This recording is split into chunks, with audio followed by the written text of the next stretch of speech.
Welcome back to my vlog, Charles the Barber, ang barbero na vlogger pa. Okay, so shoutout agad tayo kay Zandrex Ron. Pa-shoutout Lods sa next vlog.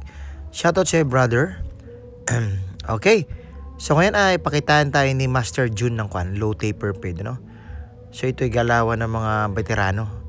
Lang ito, kumbaga kapaan lang, oh. Okay, 0.5 tapos itong pagka-taper na ito, kanito pala 0.5 lang ang ilalim nito. Hindi masyadong zero. Okay, so bawas lang siya ng konti. Ay masyado babawas ng customer ang kapal ba. So tapos lang siya ng konti sa gilid. Tapos line up siya. Okay, gamit ang gunting. So kapal ng buhok nitong customer, no? Ito ay rektahan ito. Ito yung mga shortcut na kuwanay. Kumbaga shortcut pero quality, ano? Ayos itong mga banatan ni Master Junay. Simpleng taper ito. Mababang mababa ito. 0.5 taper ito Ayos.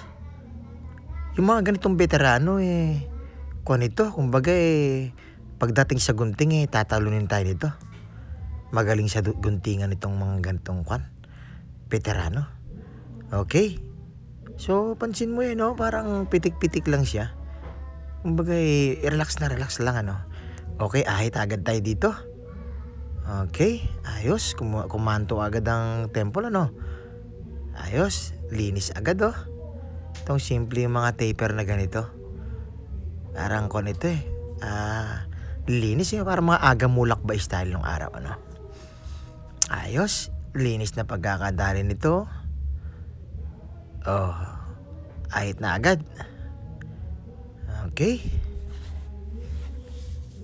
Kailangan kapag ikaw ay mabigat ang kamay pag ahit, makakasugod ka, no? Kailangan medyo magaan ang kamay mo sa pag-ahit. Okay, to shoutout ko lang itong mga kuya sa tanghaling tapat ay sipag, ano? Talagang kapag masipag ka, hindi ka magugutom. Ang sabi nga kapag merong tiyaga, may nilaga, ano? Shoutout sa mga magigiting na tatay na ito. Okay, so dito gumamit siya ng 0.5 pero naka-close lever siya. Dinuduluan lang niya ito. Kantuan lang ito, huh? Kailangan pulsuan ito. Okay, itong kanyang finished product. Ayos din. Low taper ito. Bagay sa customer Ang gwapo ng customer na ito. Shoutout sa'yo. Okay, don't forget to follow and likes. Thank you, Lord. Pa-share na rin. Thank you.